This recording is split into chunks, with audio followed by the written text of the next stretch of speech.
Gumikan sa padayong pagtuon sa mga eksperto, may kalabutan sa monkeypox virus nga nakasulod sa nasud asa bag-uhay lang. Duha ka kaso na sab ang natala niini sulod lang sa bulan sa Agosto. Pipila sa mga ginikanan karon ang dili malikayan nga makabati og kabalaka. Ilabi na sa ilang mga estudyante kapin pa nga makuha lang dayon kini pinaagi sa intimate close contact bisan pa sa mga kontaminado nga gamit. Pre, ang mga bata dali ra kay na matakdan. Muna, pag naiklase, naara gyud diri magbantay sa mga anak. Kinanglan limpyo sila atong mga palibot. Kay lisod karon magkasakit labi ng panahon kay asang lisura. Kuan kaayo, pigado. Labi nagmagkasakit ta. Asa man ta may tagkuan pangbayad.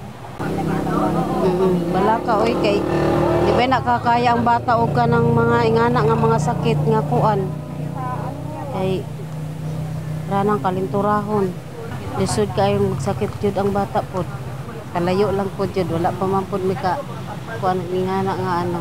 Rason sa pagpangandam sab sa buhatan sa Department of Education Gensan nga ugaling adunay susamang kaso sa Mpox, dili namo kayla pa og maproteksyonan sab ang kahimsog sa mga estudyante ug magtutudlo. Sigon kay Dr. Clarence Joy Di Barbo, Medical Officer 3 sa School Division's Office, aduna naman sumala pa sila'y preventive measures sa Mpox ug sa uban pa nga mga viral infection. Asa ilang ibalik ang kasamtangang memorandum sa Communicable Disease Prevention sama sa pagpatuman sa proper hand washing, pagmando sa mga school heads sa paggamit gayud og face mask aron mabawasan ang risgo sa maong sakit. Kanunay man sab matud pa ang ilang pakigkoordinar sa buhatan sa City Health Office alang sa uban pang guidance ug intervention sa maong sakit. Dugang pa ni Di Barbo ang tanan nga mga estudyante nga nagpakita og sintomas niini nga mga sakit sama sa hilanat, sipod, grabe nga labad sa ulo, sakit sa kaunuran, tutunlan, paghuot sa ilong, ubo, rashes, blisters, sakit sa mata, pagsuka, kinahanglan nga dili na iapil sa ilang mga klase ug musagop sa blended learning modality hangtod sa maulian gikan sa maong sintomas. Mao nang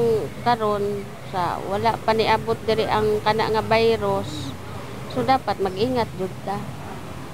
Di na ta magsigig laag-laag sa mga daghang tao kay kasagaran diha gyud ang mga virus. Hinumdum na lang niini sa publiko nga ugaling adunay masinati ang sintomas, dayong magpakonsulta sa eksperto alang sa medikasyon. In the heart of changing lives, kini si Russell Jean Mantile, Brigada News.